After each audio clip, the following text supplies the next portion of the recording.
तो गाइस कैसे हैं आप सब लोग। द ट्रू डीमन के एपिसोड 66 के साथ हाजिर हूं। तो लास्ट एपिसोड कैन पे हमने देखा था कि हमारा जियोन जो है मास्टर ली से पूछता है कि फैंटम स्वॉर्ड के बारे में बताओ, तुम उसके बारे में क्या जानते हो। तो उसी के साथ ही वो सोच रहा था कि इसे यहाँ पर फैंटम स्वॉर्ड के बारे में पता होगा, क्योंकि उसे वहां पर यूचाओ ने बताया था कि फैंटम स्वॉर्ड हेवन एसोसिएशन का ही एक मास्टर है। तो मास्टर ली से कहता है क्या तुम यहाँ पर उस फैंटम स्वॉर्ड की बात कर रहे हो जो कि 6 हेवंस और 8 अर्थ में से एक है। तो वो उसे कहता है कि हाँ मैं यहाँ पर उसी की बात कर रहा हूँ। इसी के साथ ही उसे कहता है कि फैंटम स्वॉर्ड जो है उसके बारे में ज्यादातर लोग कुछ भी नहीं जानते। हमारा जियोन वहां पर सोच रहा था कि मुझे यहाँ पर फैंटम स्वॉर्ड के बारे में काफी कुछ पता चलेगा, क्योंकि मास्टर ली जो है वो पिछले कई अरसे से हेवन एसोसिएशन के मेंबर हैं, इसी वजह से फैंटम स्वॉर्ड के बारे में लाजमी पता होगा। तो हमारा जियोन उसे पूछता है कि बताओ कि इस वक्त उसकी लोकेशन क्या है, क्योंकि मुझे पता है कि वो हेवन अर्थ एसोसिएशन के अंदर ही है। तो वो उसे कहता है कि सर मुझे यहाँ पर समझ नहीं आ रही कि आप यहाँ पर फैंटम स्वॉर्ड के बारे में क्यों जानना चाहते हैं, वो कुछ ज्यादा इनफेमस है। तो हमारा जियोन कहता है क्या मतलब है कि वो ज्यादा इनफेमस है। तो वो कहता है कि सर वो एक ऐसा इंसान है जिसके बारे में कहा जाता है कि वो जिसके साथ भी डूल करता है वो अपने ओपोनेंट को मार डालता है। फैंटम स्वॉर्ड से आज तक जिसने भी फाइट किया वो जिंदा नहीं बच पाया। जियोन कहता है क्या वाकई में जहां पर उसे फाइट करने वाला कोई भी जिंदा नहीं बचा। तो वो कहता है हाँ सर उससे फाइट करने वाला कोई भी जिंदा नहीं बचा।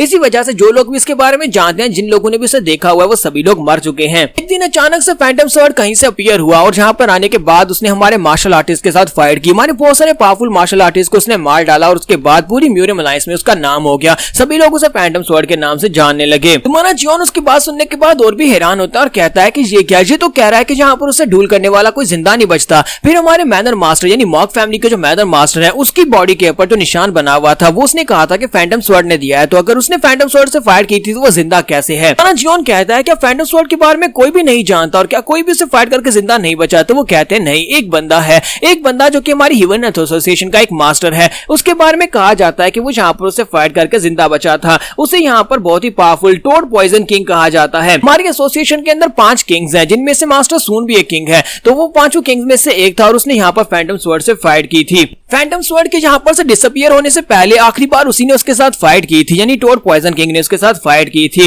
तुम्हारा जियोन उसकी बात सुनने के बाद कहता है अच्छा तो उसने यहाँ पर फैंटम स्वॉर्ड के साथ फाइट की तो उसका रिजल्ट क्या निकला। तो उसी के साथ ही मास्टर लियू से कहते हैं क्या इसमें कोई मसला है। तो वो कहता है नहीं इसमें कोई मसला नहीं है, मैं तो बस यहाँ पर फैंटम स्वॉर्ड के बारे में जानना चाहता हूँ। जियोन कहता है मुझे तो ये लगा था कि फैंटम स्वॉर्ड यहीं पर हेवन अर्थ एसोसिएशन का एक हिडन मार्शल आर्टिस्ट है और यहीं पर इन्हीं के साथ ही रहता है। साथ ही वो सोच रहा था लगता है कि यूचान के पास जो इन्फॉर्मेशन थी वो गलत थी, क्योंकि फैंटम स्वॉर्ड तो यहाँ पर है ही नहीं। मास्टर ने कहा कि वो तो डिसअपियर हो चुका है, तो फिर वो बंदा कौन है जिसने मेरे ग्रैंडपा को मारा था, जिसने मेरी बॉडी के ऊपर निशान छोड़ा था। तो मास्टर लियू से कहते हैं कि क्योंकि ये सिर्फ और सिर्फ कहानियां हैं, ये कहानियां इसलिए बनी थी क्योंकि हमारे टोड किंग ने उसके साथ फाइट की थी। जब टोड पॉइजन किंग ने उससे फाइट करके उसको हराया था उसके बाद से सभी लोगों को ये लगने लगा कि हमारी हेवन एसोसिएशन ने यहाँ पर फैंटम स्वॉर्ड को अपना बना लिया है। और जहां तक कि इस बारे में भी कहा जाता है कि हमारे जो एसोसिएशन के लीडर हैं यानी हेवन अर्थ एसोसिएशन के जो लीडर हैं वो उनका पर्सनल बॉडीगार्ड है। तो ब्लू स्पिरिट हमारे जियोन से कहती है कि पर्सनल गार्ड वाला सिस्टम तो अभी भी यहाँ पर चल रहा है, यानी कि मेरे जमाने भी वहां पर इनके पास पर्सनल गार्ड हुआ करता था। एक बहुत ही पावरफुल मार्शल आर्टिस्ट जो हिडन मार्शल आर्टिस्ट हुआ करता था,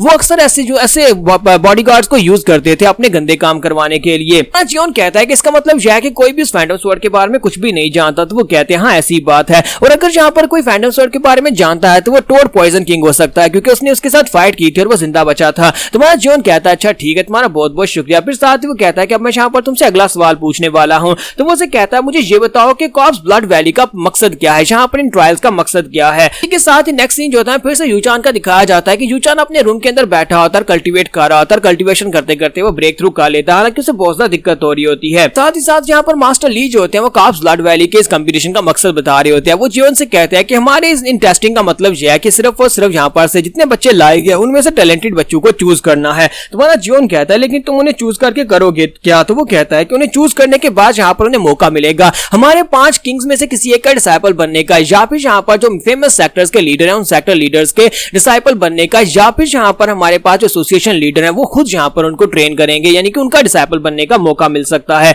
तुम्हारा जियोन कहता है कि अच्छा क्या वाकई में उनमें टोड पॉइजन किंग भी शामिल है। अगर मैं टोड पॉइजन किंग का डिसाइपल बन जाता हूं तो मैं उससे पूछ सकता हूं फैंटम स्वॉर्ड के बारे में। मास्टर लियू से कहते हैं कि माय लॉर्ड प्लीज मुझे माफ करिएगा, मुझे लगता है कि अब आपको यहाँ पर और ज्यादा टेस्ट देने की जरूरत नहीं है, मैं डायरेक्टली आपको यहाँ पर पास कर सकता हूँ और आप चाहे तो मैं यहाँ पर किसी भी 5 किंग्स में से किसी एक के सामने आपको रिकमेंड कर सकता हूँ और वो आपको अपना डिसाइपल बना लेगा। तुम्हारा जियोन कहता है नहीं तुम्हें ये करने की जरूरत नहीं है, मैं यहाँ पर इस सिचुएशन से भी फायदा उठा सकता हूँ, इस सिचुएशन से हम दोनों को फायदा हो सकता है। तो वो उसे कहते हैं लेकिन इससे फायदा कैसे होगा। तुम्हारा जियोन उसे कहता है खुद ही तो कहा कि अगर मैं यहाँ पर इन ट्रायल्स को पास करता हूँ तो मैं यहाँ पर किसी हायर अप का डिसाइपल बन सकता हूँ। अगर मैं फाइनल ट्रायल को पास करता हूँ तो हो सकता है कि मैं एसोसिएशन लीडर का अपना डिसाइपल बन जाऊं, और अगर मैं यहाँ पर उनका डिसाइपल बन जाता हूँ तो मुझे एक बात बताओ कि वो जख्म जो अंदर हो वो ज्यादा तकलीफ देता है या बाहर हो वो ज्यादा तकलीफ देता है? तो वो जख्म जो अंदर हो वो ज्यादा तकलीफ देता है, इसी वजह से मैं उनके अंदर रहकर इनके एसोसिएशन को बर्बाद करूंगा। ये बात सुनते ही मास्टर ली बहुत ज्यादा खुश हो जाते हैं और कहते हैं कि माय लॉर्ड आप वाकई में बहुत ज्यादा महान है। और दूसरी तरफ दिखाते हैं कि यू चान जो था अभी वहां पर प्रैक्टिस कर रहा था, उस बेचारे का चेहरा वहां पर खराब हो रहा था, लेकिन फिर भी वो वहां पर अपना ब्रेक थ्रू करने की कोशिश कर रहा होता है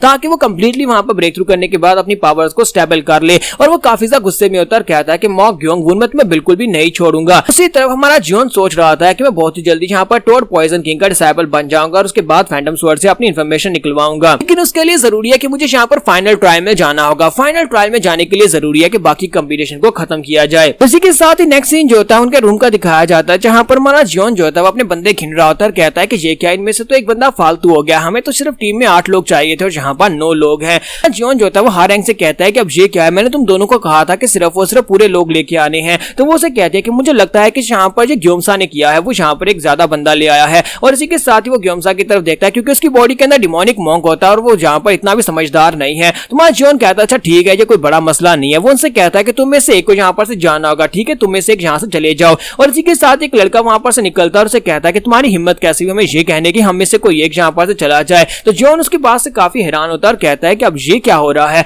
और इसी के साथ ही वो लड़का उसे कहता है कि मैंने यहाँ पर सिर्फ और सिर्फ जियोमसा के लिए यहाँ पर तुम्हारे ग्रुप को ज्वाइन किया है, लेकिन तुम्हें क्या लगता है कि मैं यहाँ पर तुम्हारे जैसे लड़के की बात मानूंगा जो कि शक्ल से लड़की जैसा दिखाई देता है? हम यहाँ पर सिर्फ और सिर्फ जियोमसा के लिए आए हैं, उसकी बात मानकर यहाँ पर आए हैं और तुम्हारे कहने पर यहाँ पर से बिल्कुल भी नहीं जाने वाले। बाकी के लड़के उसे कहते हैं क्या कल तुमने देखा नहीं जहाँ पर इस लड़के ने ग्योमसा को कितनी बुरी तरह से पीटा था, क्या तुम्हें दिखाई नहीं दे रहा ग्योमसा भी अब इसका सबऑर्डिनेट है? तो वो उसे कहता है क्या तुम सभी लोगों ने यहाँ पर देखा नहीं, ग्योमसा बिल्कुल परफेक्टली फाइन है। मुझे लगता है कि कल ये दोनों मिलकर यहाँ पर किसी किस्म की नौटंकी कर रहे थे ताकि यहाँ पर डिसाइपल्स को रिक्रूट कर सके और बाकी सभी को डरा सके। सभी लोग भी उसकी बात सुनने के बाद कहते हैं हाँ ये बात तो वाकई में सच है कि ग्योमसा के चेहरे के ऊपर या बॉडी के ऊपर कोई भी चोट के निशान नहीं है, इसका मतलब ये हो सकता है कि इन दोनों ने नौटंकी की हो। तो इसी के साथ ही वो लड़का कहता है कि अब जबकि हम सभी लोग यहाँ पर एक साथ है, तुम्हें यहाँ पर किसने अधिकार दिया कि तुम हमारे टीम लीडर बन जाओ? तुम टीम लीडर बनने के लायक नहीं हो, या तो ग्योमसा हमारा टीम लीडर बनेगा या फिर हम में से कोई टीम लीडर बनेगा। के साथ ही ग्योमसा आगे बढ़ता है उसे मारने के लिए, लेकिन हमारा जियोन उसे रोक देता है और कहता है कि इस बंदे ने बिल्कुल ठीक कहा,